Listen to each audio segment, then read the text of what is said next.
ముఖ్యంగా మనం ఈరోజు ఈ వాతావరణాన్ని సృష్టించుకోవడానికి పత్రికల్లో నిజాలను విక్రయించడానికి మనం ఒక అంచనా బద్దులుగా పనిచేస్తున్నాం.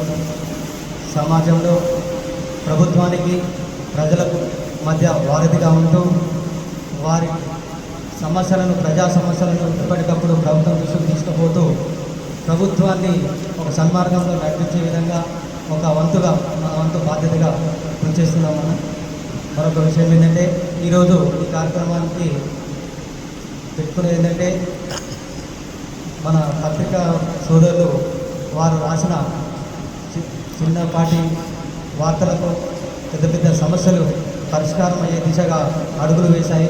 ఈ సందర్భంగా వారిని మనం అభినందించుకోవాలన్న ఒక సదుద్దేశంతోనే ఈ కార్యక్రమాన్ని చేపట్టడం జరిగిందన్న.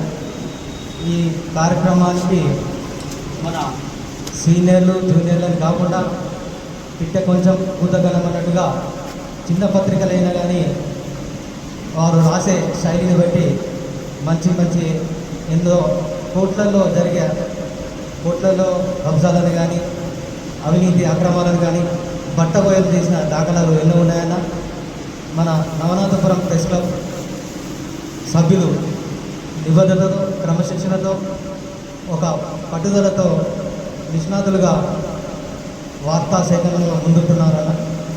వీరు ఎల్లప్పుడూ ఇంట్లో పనున్న పక్కన పెట్టేసి వార్తల కోసం పరిగెత్తి ఎంతో ఒడిదొడుకులు ఎదుర్కొనే పరిస్థితి ఈరోజు. వారిని కొంత ప్రోత్సాహకంగా ముగించేదన్న ఒక సదుద్దేశంతోనే వారు రాసిన కథనాలను చూసి వారికి ఒక ప్రోత్సాహకంగా మీ నుండి బహుమతులను అందజేసి ఒక ఉత్సాహపరిచేందుకు ఈ కార్యక్రమాన్ని కనిపెట్టాము. అందుకోసం ఈ సమావేశానికి వచ్చిన మేడం జడ్జి గారికి, రాజశేఖరన్ గారికి మరొకసారి ధన్యవాదాలు తెలుపుతున్నాను. మేము ఒక రెండు సంవత్సరాల క్రితం మా సీనియర్లు జూనియర్లు కలిసి దీన్ని ఒక స్థాయిలో ఉంచుకున్నామన్న. చందా చేసి వివిధ రకాలుగా చేసి దాన్ని ఒక ప్లాట్ఫామ్ నిర్మించుకొని 2 సంవత్సరాలుగా ఇంతింతాయి వడ్డింతాయి అన్నట్టుగా ఈ సంస్థను ఇద్దరు నుంచి ఒక 100 మంది వరకు దీంట్లో జాయినింగ్ ఉన్నారన్న. దీంట్లో ఆ జాయినింగ్ ఉన్న వారిలో కూడా మంచి నిష్ణాతులు, సీనియర్లు, చిన్న రిపోర్టర్లు, పెద్ద రిపోర్టర్లు కాకుండా అందరూ ఒక సమానంగా సోదరభావంతో కలిసికట్టుగా పనిచేస్తూ ఉన్నారు. వారి కోసం మా వంతుగా ఒక యూనియన్ ఏర్పాటు చేసుకొని నెల ఒక 500 రూపాయలు జమ చేస్తూ వారికి ఆర్థికంగా కష్ట నష్టాలు వస్తే మా వంతు సంఘాన్ని బాధ్యతగా 10,000 తర్వాత వారి కష్ట సుఖాలుగా మన చేసుకోవడం ఇలాంటి కార్యక్రమాలు చేపట్టామని ఇంతవరకు వారికి మళ్ళీ మీ వంతు సహకారం కూడా ఉండాలని కోరుకుంటున్నాను. ప్రజాస్వామ్యంలో 4th ఎస్టేట్ అయినటువంటి పాత్రికేయ మిత్రులందరితో కలిసి ఈ యొక్క సమావేశం ఏర్పాటు చేసినటువంటి నవనాథపురం ప్రెస్ క్లబ్ కార్యవర్గ సభ్యులైనటువంటి అధ్యక్షులైనటువంటి నరేందర్ గారికి, గౌరవ అధ్యక్షులైనటువంటి సీనన్న గారికి, అలాగే Nizamabad working journalist union ఉపాధ్యక్షులైనటువంటి Sanjeevanna గారికి, మరియు ముఖ్యమైన విషయం మన ముఖ్య అతిథి గారైనటువంటి ఈ మధ్యనే ఆర్మూర్కు ఇచ్చేసినటువంటి మేడం గౌరవనీయులైనటువంటి senior civil judge madam Sridevi గారికి నమస్సు మంజలతో గట్టిగా మేడం ఒక చెప్పట్లతో స్వాగతం పలుకుతూ మిత్రులందరూ కూడా మన ఆర్మూర్ యొక్క విశిష్టత, ప్రేమ, అంకిత భావం, అలాగే మన యొక్క ప్రేమ అభిమానాలు కూడా మేడంకి తన టెన్యూర్ మొత్తం ఉండాలని కోరుకుంటూ, ముందుగా మేడం మాది ఈఆర్ ఫౌండేషన్ అనే ట్రస్ట్. నేను చార్టెడ్ అకౌంటెంట్గా గత 20 సంవత్సరాల నుంచి ఆర్మూర్లో నా యొక్క వృత్తి నిర్వహిస్తూ, మా నాన్నగారు ఉపాధ్యాయ వృత్తిలో ఉండి మ్యాథమెటిక్స్ టీచర్గా ఉంటూ ఇక్కడ ఆర్మూర్ ప్రాంతంలోనే తను రామ్దాస్ సార్గా అందరికీ సుపరిచితులైనటువంటి ఆయన ఈ మధ్యనే పరమపదించడం జరిగింది. వారి యొక్క ఆశయాలు, అభ్యుదయ భావాలు ఉన్నటువంటి మా నాన్నగారు ఎప్పుడు కూడా ధర్మానికి, నీతికి, నైతిక విలువలకు తలొగ్గి ఉండమని చెప్పిండు. వచ్చిన ప్రతి రూపాయి కూడా ఇతరులకు నీ యొక్క అవసరాలు తీరిన తర్వాత మిగతాది జనం కోసం నీ యొక్క కొంత భాగమైన ఖర్చు పెట్టాలి అని చెప్తుండే నాకు చిన్నప్పటి నుంచి. అటువంటి ఆ భావాలను నేను కూడా తీసుకున్నాను.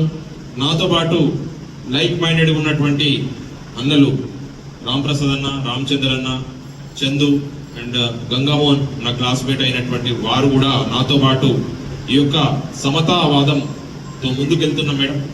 మా యొక్క ఆలోచన విధానాన్ని బట్టి విద్య వైద్యం అనేది గవర్నమెంట్ ఎప్పుడో ఫ్రీగా చేసింది. కానీ దురదృష్టవశాత్తు చాలా మంది పిల్లలు చాలా మంది యొక్క ప్రైవేట్ స్కూళ్ళలో అంకితం ఇస్తున్నారు. వాళ్ళ యొక్క పిల్లలకు సంబంధించి కంప్లీట్ గా వాళ్ళకి వెళ్తున్నారు. అలాగే వైద్యం కూడా ఫ్రీగా ఉన్నా కానీ ప్రైవేట్ హాస్పిటల్స్ పోవాలనే సంకల్పం ఉంది.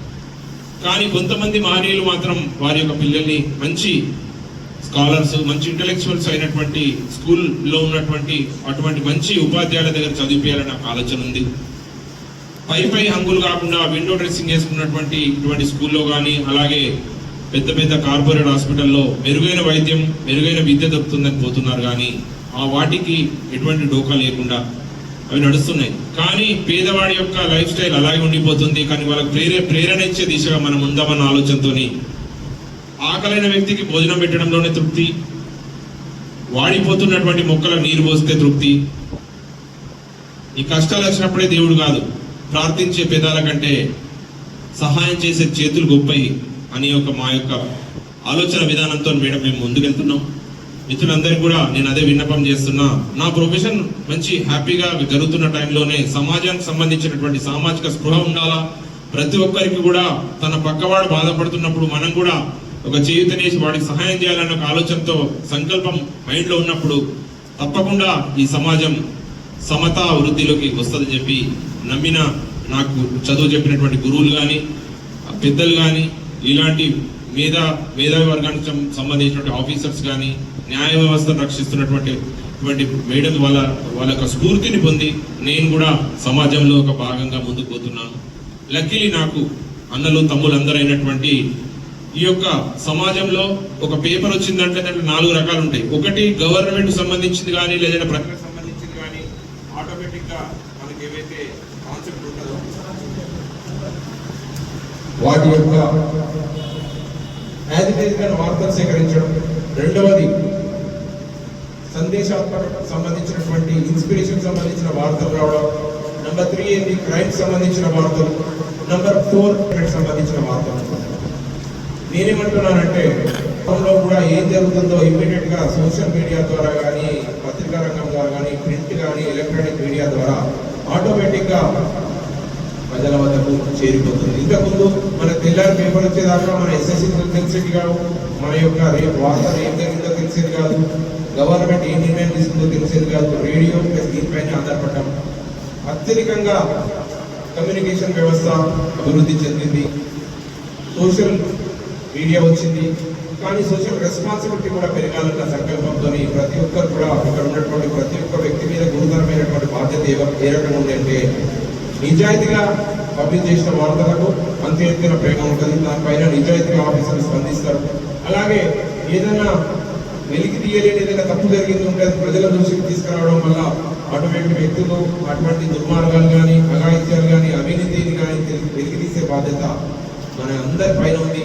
ముఖ్యంగా సమాజాన్ని మంచి తోవలో తీసుకుపోతున్నటువంటి పాత్రికేయులందరికీ కూడా మేడం మేము కూడా ఉన్న చిన్న ఒక నాకు నరేందర్ గారు ఒక చిన్న విజ్ఞాపన చెప్తే ఒక చిన్న అమౌంట్ 20 lakhs ఇన్సూరెన్స్ ప్రతి ఒక్కరికి కూడా చేద్దామన్న సంకల్పంతో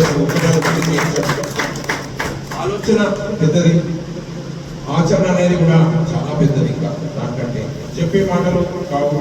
నిజంగా మీరు మాకు మంచి సహాయం చేశారు. మీరు అన్న మాటలు మా గుండెకు నిజంగా హార్ట్ టచింగ్ జరిగింది మేడం. సో ప్రతి దాంట్లో కూడా కష్ట నష్టాలు నోచుకొని ఏదైనా మిషాప్ జరిగింది, రోడ్డు ప్రమాదం జరిగింది, అవినీతి జరిగింది, బ్లాస్టింగ్ జరిగింది, ఏదైనా అవినీతి జరుగుతుంది, ఇక్కడ ప్రాబ్లం జరుగుతుంది, పోలీసు ఉంది, ఇవన్నిటి పైన కూడా ఎండ వాననక చల్లనక ఎక్కడికైనా సరే వాళ్ళు ఇమీడియట్ గా పోయి ఆ వార్తలు సేకరించి మనందరికీ కూడా చేరవేసే వీళ్ళందరూ కూడా ఫ్రంట్ లైన్ లీడర్స్ గా నేను అభివర్ణిస్తాను మేడం. సో వీరందరి యొక్క మానసిక స్థితి ఏ రకంగా ఉంటుందంటే హై పిచ్ లో ఉంటుంది. కానీ ఫైనాన్షియల్ గా సిస్టమ్కి వచ్చేసరికి ఇంటికి వచ్చేసరికి భార్య కానీ పిల్లలు కానీ వాళ్ళు చూసినటువంటి ఆ వాతావరణానికి ఇంటికి వచ్చేసరికి భిన్నమైన వాతావరణం కనిపిస్తుంది. ఎందుకంటే ప్రతి ఒక్కరు కూడా ఈ జీతభత్యాలు వాళ్ళకి సంబంధించిన సరిపోక ఏం చేయాలో అర్థం కాక ఆ మోమాటంతో వాళ్ళకి ఉన్నటువంటి ఇంట్రెస్ట్ కానీ వాళ్ళు ఇంకా చాకచక్యంతో ఎక్కువ వార్తలు సేకరించాలన్న ఉద్దేశంతో కన్సర్వేషన్ అలాగే ఫస్ట్ సెకండ్ థర్డ్ ప్రైజెస్ పెట్టాం మేడం. సో దాంట్లో మా జూరీ ఏదైతుందో వాళ్ళందరూ కూడా కొంతమందిని సెలెక్ట్ చేసి ఫస్ట్ సెకండ్ అండ్ థర్డ్, దాంతోపాటు ఒక కన్సర్వేషన్ ఫస్ట్ ప్రైజ్కి ఒక 3000, దాని తర్వాత 2000, దాని తర్వాత 1000, కన్సర్వేషన్ ఒక 1000. ఉడతా భక్తిగా మీకు ఇన్స్పిరేషన్గా మేము అనుకున్నాం. కొంతమంది నేమ్స్ మేము కూడా ఇక్కడ డిస్కస్ చేసినాం. ఇక్కడ మా జడ్జి గారు ఉన్నారు కాబట్టి తను ఎన్నో వందల కేసులు చూస్తుంటే మేడం గారు చూస్తే కింద వయసుకు అలాగనే కనపడుతున్నారు. కానీ నాకు తెలిసి ఆమె యొక్క జడ్జిల యొక్క మానసిక స్థైర్యం ఎట్లా ఉంటుంది, ఒక సమస్యను ఎట్లా విశ్లేషిస్తారు, ఆ న్యాయం ఏ రకంగా తీర్పిస్తారు, ఎదురు పర్సన్ ఏ రకంగా ఎమోషనల్గా ఉంటారు, మనం ఏ రకంగా చేయాలనేటువంటి దేవుడు పైన ఉంటే బ్రహ్మదేవుడు ఇక్కడ ఇంకా జడ్జిల రూపంలో వచ్చిందని నేను అనుకుంటాను. ఎందుకంటే కంప్లీట్గా ఆ కేసెస్ స్టడీ చేయడం కానీ, వాళ్ళ అనాలిసిస్ కానీ, వాళ్ళు చెప్పే తీరు కానీ, ఆ కేసుని గుర్తుంచుకోవడం కానీ, ఆ సెక్షన్ని మళ్ళీ క్రాస్ చేయడం కానీ, ఇవన్నీ నాకు కూడా కొంచెం అంత నాలెడ్జ్ ఉంటుంది. ఎందుకంటే చార్టెడ్ అకౌంటెంట్ ప్రొఫెసర్ నేను కూడా ఉంటాను కాబట్టి లీగల్ సైడ్ చాలా క్లిష్టమైన పనిగా నేను భావిస్తాను. ఎందుకంటే ఒక స్త్రీ మూడికి ఎన్నో బాధ్యతలు చూస్తూ కూడా ఇక్కడ జడ్జిగా బాధ్యతలు నిర్వహించాలంటే మామూలు విషయం కాదు. ఎందుకంటే 100% తనకు వేరే ఎన్నో ఉన్నా కూడా ఇంత పెద్ద బాధ్యతను నిర్వర్తిస్తున్నటువంటి మేడంకి మా ఆర్మూర్ ప్రజల, మా అన్నల తరపు నుంచి, మా తమ్ముల తరపు నుంచి, ఆర్మూర్ ప్రజల తరపు నుంచి శుభాకాంక్షలు తెలియజేస్తున్నారు. భాగంగా ఒక ఫ్లో మెంబర్స్ని అలాగే మిగతా మెంబర్స్ అందరికి కూడా మంచి ఇన్స్పిరేషన్గా ఉంటుందని చెప్పి చిరు కానుకగా వారికి ఒకటి అనుకుంటున్నాం. సో మేడంకి ఒక 2 నిమిషాలు టైం ఇస్తే కొన్ని ఎక్స్ప్లెయిన్ చేస్తాం మేడం ద్వారా. ముఖ్యంగా మనం ఇక్కడ సమావేశమైంది ఏంటి పర్పస్ అనేది మాత్రం నాకు అర్థమైంది. సో సార్ చెప్పినట్టు జర్నలిస్ట్ అనే వాళ్ళు ఫ్రంట్ లైన్ వారియర్స్, అది మనందరికీ తెలుసు. తెలంగాణ ఉద్యమంలో ఎంత ముఖ్య పాత్ర వహించారు అనేది మనం చెప్పక్కర్లేదు. న్యాయవాదులు ఎంతగా పోరాటం చేశారు, వాళ్ళు ఏం చేశారు, మీరు వాళ్ళతో ఎంత సపోర్ట్గా ఉండి ముందుకు వెళ్ళారు అనేది మేము అన్నీ చూసాము. సో ఇలాంటి అవకాశం రావడం, ఈ సమావేశంలో పార్టిసిపేట్ చేయడం అనేది నాకు అదృష్టంగా భావిస్తున్నాను. ముఖ్యంగా ఎప్పుడు కూడా ప్రెస్ మీట్ అండ్ జర్నలిస్టులకి మేము చాలా దూరంగా ఉంటాము.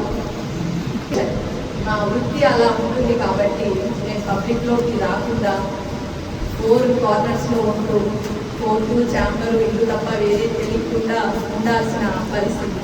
ఒక జడ్జి అంటే ఎన్నో విషయాల్లో చాలా జాగ్రత్తగా ఉంటూ ప్రవర్తించాల్సిన అవసరం ఉంటుంది.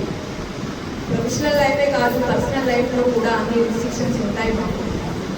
సో అవన్నీ మాకు అపాయింట్ చేసినప్పటి నుంచి ఇప్పటి వరకు కూడా వింటూ, ఆచరిస్తూ, పాటిస్తూ, ఏమైనా పొరపాటు జరిగితే సరిదిద్దుకుంటూ ఇక్కడి వరకు వచ్చాను.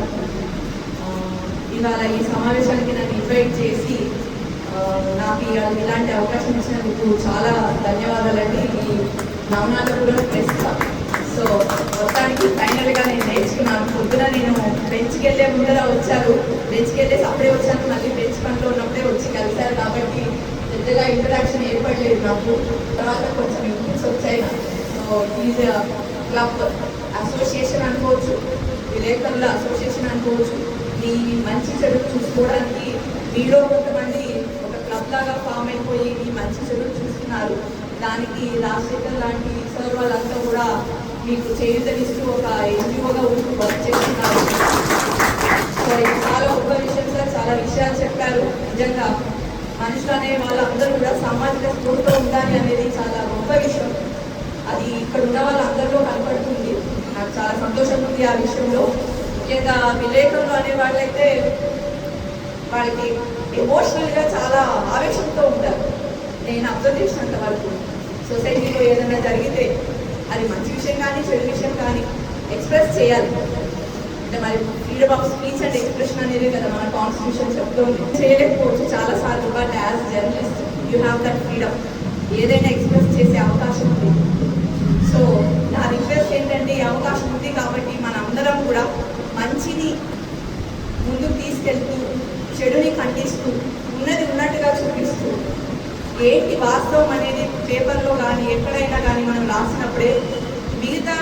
సొసైటీకి అసలు ఏం జరుగుతుంది అనేది తెలుస్తుంది. సో ఆ దిశగా మీ అందరూ ప్రయత్నం చేయాలని నేను కోరుకుంటున్నాను. సో సమాజాన్ని మార్చగలిగే శక్తి కోర్టు జడ్జిమెంట్స్ ఒక రకంగా అయితే, పత్రికల ద్వారా, సోషల్ మీడియా ద్వారా, మీలాంటి జర్నలిస్టుల ద్వారా చాలా వరకు చేయగలుగుతాం. సొసైటీని మార్చగలుగుతాం. సో పిల్లల దగ్గర నుంచి చూసుకుంటే పెద్దల వరకు కూడా ఎన్నో చట్టాలు ఉన్నాయి. వాటిని ఎలా ఇంప్లిమెంట్ చేయాలనేది చాలా మందికి తెలియదు.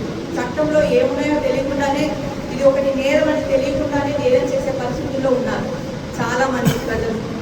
సో ఇలాంటి మాధ్యమాల ద్వారా ఏది మంచి ఏది చెడు, ఒక్కొక్క పత్రికలో రోజు ఒక కాన్స్టిట్యూషన్ గురించో, లేకపోతే ఒక బిఎన్ఎస్ గురించో, బిజినెసెస్ గురించో, ఒక్క ప్రొవిజన్ గురించి కనుక మీలో ఎవరికైనా లీగల్ నాలెడ్జ్ ఉంటే దాని గురించి ఒక్క చిన్న 4 లైన్లు అంతా జస్ట్ ఒక కొటేషన్ లాగా మీరు చెప్తూ పోతూ ఉంటే అది చాలా యూస్ఫుల్ అవుతుందండి.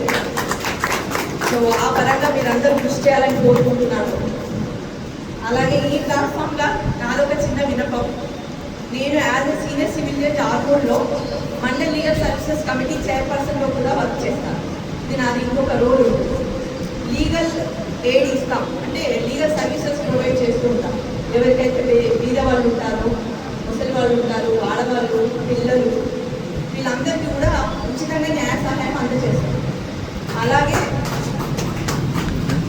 లోక్ అదాలత్ అనేది ఒకటి నిర్వహిస్తూ చిన్న చిన్న criminal comfortable cases, civil cases, family matters ఇవన్నీ కూడా సెటిల్ చేస్తూ ఉంటాం. ఎవ్రీ ఇయర్ 4 సార్లు ఇలాంటి లోక్ అదాలత్లు, మెగా లోక్ అదాలత్ నిర్వహిస్తాం.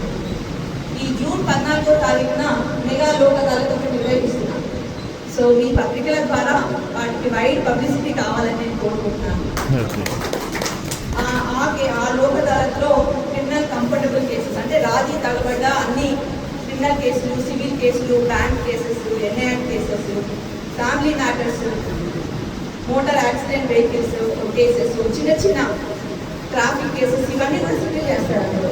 సో ఈ అవకాశాన్ని అందరూ వినియోగించుకోవాలని మీ పత్రికల ద్వారా, మీ మాధ్యమాల ద్వారా చెప్పాలని నేను కోరుకుంటున్నానండి. జూన్ 14వ తారీఖు లోక్ అదాలత్ అనేది నిర్వహించబడుతుంది మన కోర్టు, ఆర్మూర్ కోర్టు. సో మరి ఇక్కడ ఎవరైతే అవార్డ్స్ అందరు గెలిచారో వాళ్ళందరికీ కంగ్రాచులేషన్స్ ఇన్ అడ్వాన్స్. ముందుగానే చెప్తున్నాను, నాకు రిజల్ట్స్ తెలియదు. సార్ చెప్పినట్టు నేను చూసి డిక్లేర్ చేస్తాను. రాని వాళ్ళందరూ నెక్స్ట్ టైం వస్తారు. సో వచ్చిన వాళ్ళందరూ ఇంకా బాగా చేస్తారని, మీ పాత్ర ఏంటి అనేది సొసైటీలో మీ అందరికీ తెలుసు. అది తెలుసుకొని మీరు అందరూ ఇలా ఫామ్ అయిపోయి ఇలా మంచి పనులు చేస్తున్నారు అని అంటే ఇది చాలా గొప్ప విషయం, చాలా అభినందించదగిన విషయము. సో ఇలాంటి ఒక మంచి ప్రోగ్రామ్కి నన్ను పిలిచినందుకు ఈ ప్రెస్ క్లబ్ వాళ్ళందరికీ నా ధన్యవాదాలు తెలుసుకుంటూ ముగిస్తున్నాను.